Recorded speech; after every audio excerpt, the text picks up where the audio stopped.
Hello, today I'm going to be reading chapter 2 of Magic Quest Merlin Missions, Dragon of the Red One. This is chapter 2 and let's start. Chapter 2, The Imperial Garden. Jack opened his eyes. Soft morning light shone across the floor of the treehouse. Pink flowers bloomed on a branch outside the window.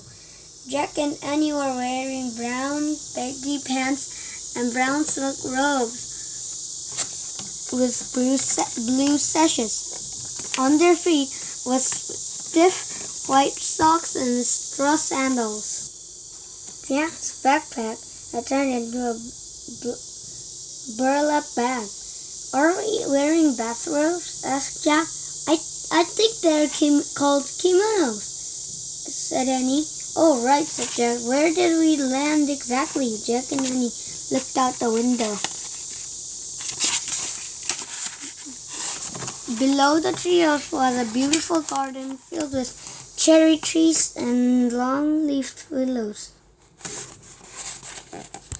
A waterfall tumbled into a sparkling green pool. "Wow," said Annie. Jack opened the Japan book and found a painting that looked like the garden. He read aloud to Annie. In the 16,000s, the imperial gardens surrounded the imperial palace in the capital city of Japan. The city was called Edo.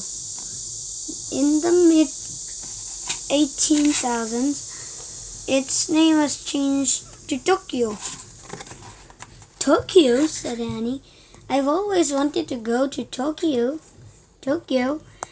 Me too," said Jack. He read on. The late 6,000s in Japan were years of peace and prosperity. Art and culture thrived, but it was the time when the country was completely closed to the outside world. No one was allowed to come in. The citizens of Edo were frequently checked to make sure they had passports. "What's a passport exactly?" said Annie. "It's an official booklet that says who you are," said Jack.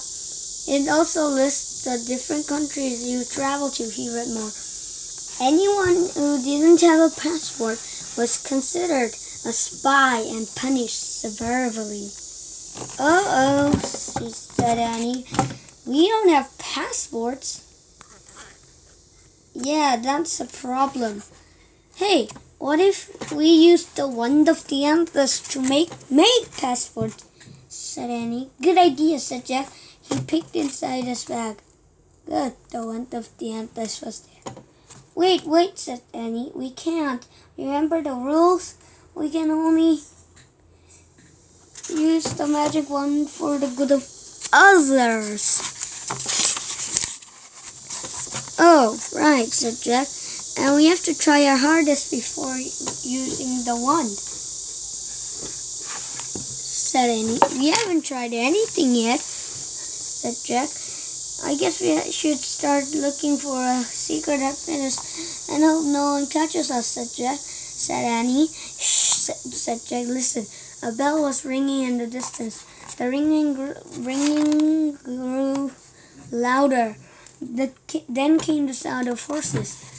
Jack and Annie crouched down. They raised their heads just high enough to peek out the window. Through the flowery tree branches, they saw a small procession coming through the garden. A man leading the procession was ringing a bell. Two men walked behind him, holding up banners. Behind them, 4 men rode slowly on horseback. They all wore baggy turtlenecks and coffee shirts. Their heads were shaved except for knots of black hair. Each had 2 swords, a long one and a short one, hanging from his belt. At the very end of the procession rode a man in a billowing purple robe and a small purple hat. Red tassels hung for the bridle of his large black horse. Jack looked at the research book again. He found a picture that looked like the man on a black horse. He read the caption to himself.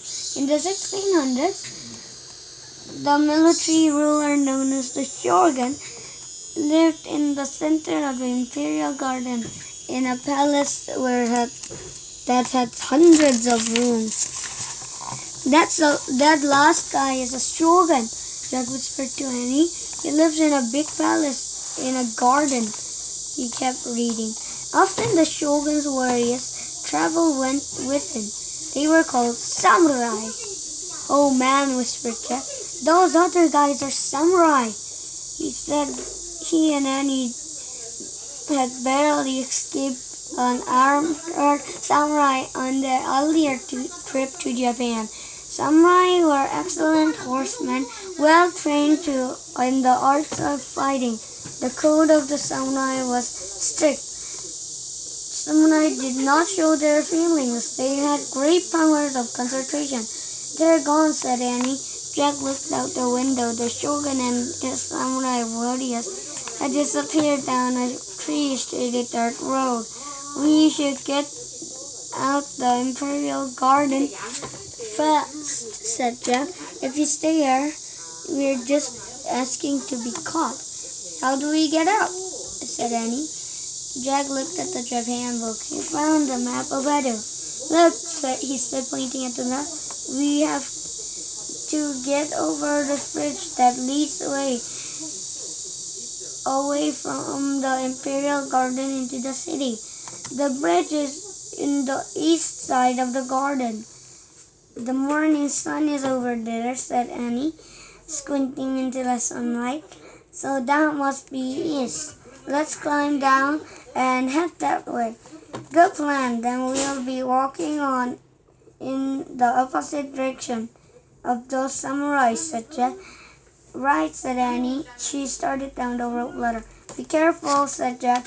We don't want anyone to see us sneaking around the imperial garden. Jack put the Japan book in the burlap bag and slung the bag over his shoulder. As she stepped into the ladder, he nearly tipped over his kimono.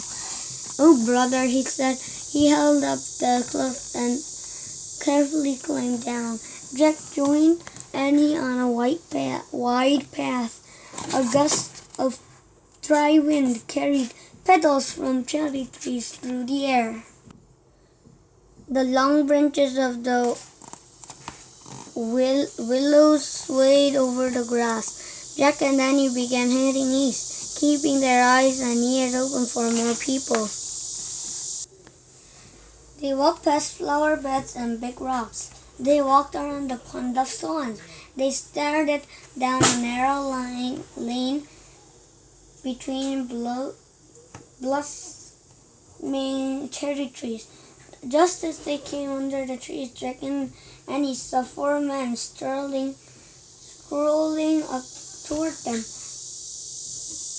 One man was shorter and older than the others. He wore a straw hat and tattered brown coat, used a walking stick. The other three had shaved top knots, and two swords hung from each of their belts. Samurai, whispered Jack. Yikes, said Annie. Run, said Jack. Jack and Annie turned around and started running back down the narrow lane. Jack heard the men running after them. Halt! Cried the samurai. Jack grabbed Annie's hand and they stumbled into a halt. Out of breath, they turned to face the three samurai who were rushing toward them. Who are you? One of the samurai barked. He was holding up his sword. Why do you run away from us? Are you spies? Just as Jack was about to answer, he heard a voice shout, Baku! Koto! The man with the walking stick and straw hat was hurrying toward them. Baku! Koto! What are you doing here? He called out to Jack and Annie. Why didn't you wait me? Why did you not wait for me at the bridge?